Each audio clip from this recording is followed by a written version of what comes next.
Hi all, I'm Hari from ANTNA Technologies. Thanks for the support that you gave for the previous video that we posted. Many of you reached out to us through WhatsApp for inquiries regarding the e-invoicing phase 2 integration. So few of you had queries regarding purchasing a cloud-based e-invoicing solution. So I would categorize the queries that most of you brought into two. So one was the on-premise implementation and the second one was the offline generation of invoices. So let's discuss about the first point, which is the on-premise implementation of e-invoicing solution for phase 2. So firstly, let's refer to the guidelines provided by ZATCA regarding the e-invoicing regulation for phase 2. I have opened this document, e-invoicing detailed guideline, and I've gone to and I've scrolled to the data storage and archival point. So here we have the point that ZATCA has mentioned, as per VAT implementation regulation, if the data is hosted on the cloud, it must be accessible through a direct link and can be made available to the authority.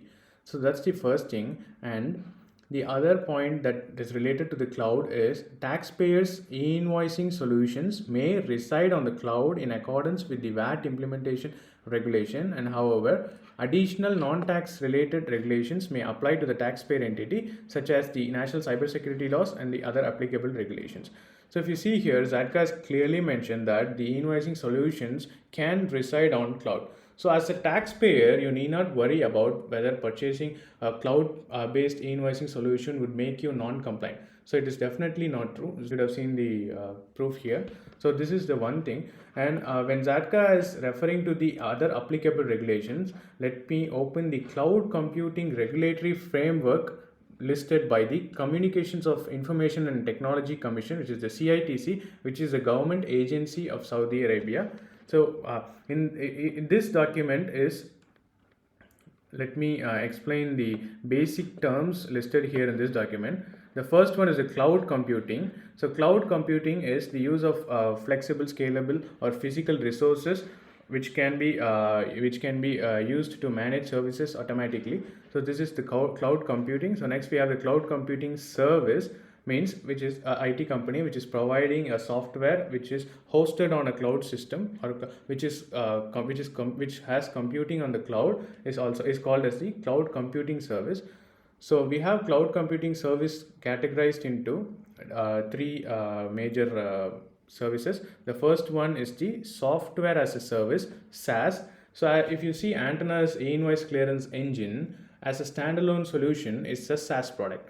But if you see the ANTNA's invoice clearance engine integrated with ERP is a hybrid application, which is it has an on-premise server on the client's environment where the ERP is installed, and data is stored only on the on-premise server, and data is not stored outside the client's or customer's premise.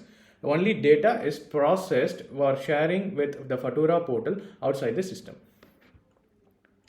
So we have another term, which is the cloud computing service provider, which means a cloud computing service provided by a provider like ANTNA. Okay. See, the other term is cloud computing service provider, which means any person who provides a cloud computing service to an individual such as a taxpayer in Saudi Arabia. So if you see, so the other point is hybrid cloud computing system, which means combination of two or more, say public or private or community cloud. So if you see, ANTNA system has both private and public cloud systems. So we call it as the we categorize it as the hybrid cloud computing system. So let's discuss about the scope of this document. Scope in the sense that this regulatory framework is obliged to only the below mentioned particular persons. So if you see the first point, the scope refers to the provisions of this regulatory framework apply in relation to the cloud computing services provided to subscribers residing in or having a subscriber's address in the kingdom. So if we take the e-invoicing example, this point refers to the taxpayer who is residing in the kingdom, which is KSA. The second point is, regardless of the subscriber's residence or address, the processing or storing of content or data of any subscriber temporarily or permanently in data centers or in other elements of the cloud computing system located in the kingdom shall be subject to the provisions listed below. So this regulatory framework is for cloud service providers who are having data centers inside the kingdom. So those providers who are having data centers outside the kingdom is not obliged to this framework. Okay, the other point is the registration to provide cloud computing services. So this point states that no service provider has the right to exercise direct or effective control over the data center or critical infrastructure of a cloud computing system hosted and used in the kingdom. So here what it says is, so whoever as a cloud service provider, if you're having a data center inside the kingdom, then you should register with the cloud computing services.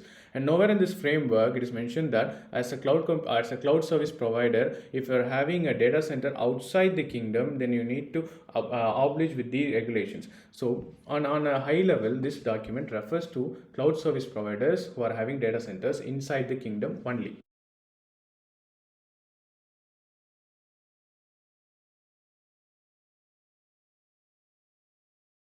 So the next part is the data classification.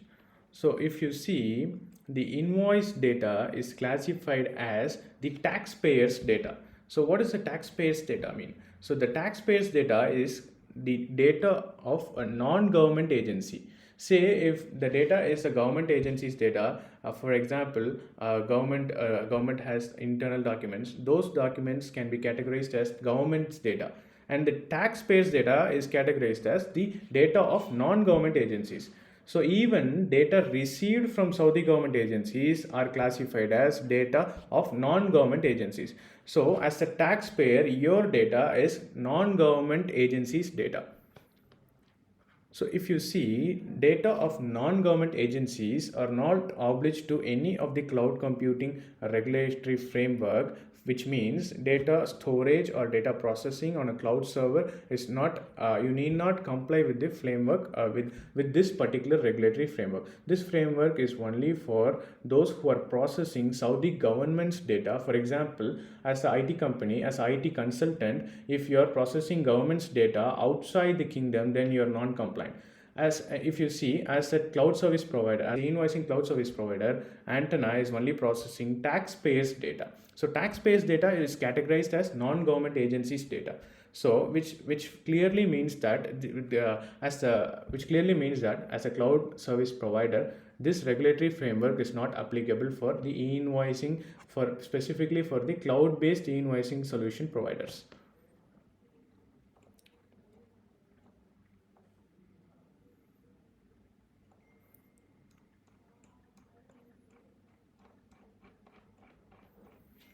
So these are the main points which I wanted to discuss with you regarding the clarification I wanted to provide for the on-premise implementation most of you are requesting.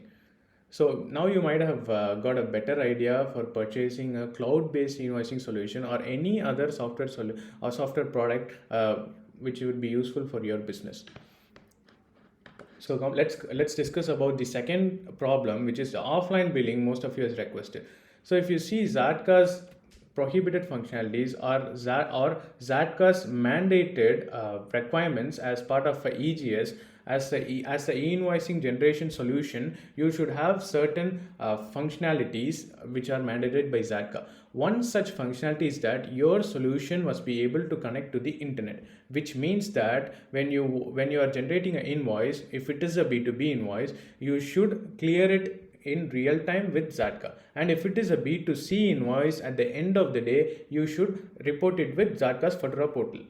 So as we had one customer who had reached out to ZATCA regarding this particular clarification. So this customer is issuing a B2B invoice offline. So what ZATCA has suggested is what ZATCA has suggested is still the customer can deliver the B2B invoice as a delivery note to their customers, but still the original invoice, which should be cleared with the Fedora portal, should be sent to Fedora portal whenever the customer becomes online, and it should be cleared and it should be shared with the customer after the clearance. So for B2C invoices, you can generate it offline anyway, but at the end of the day, you should report it with the Fatura's portal. So for both reporting and clearance, you should have the internet availability. Your system should be able to connect with the internet. So I would suggest you going for a completely online system like a cloud-based invoicing solution instead of purchasing an offline solution having hassles while sharing or reporting your invoices with the Fatura portal. So we have provided all the study materials or the reference documents discussed in this video as a link in the description. You can refer to it. I hope we have clarified most of the questions that came around cloud-based, most of the questions that came around purchasing a cloud-based invoicing solution and compliances related to it. Even if you have doubts, you can reach out to us through our WhatsApp number, and also if you have any queries, you can post it in the comment section. You can subscribe to this channel for further videos. Thank you.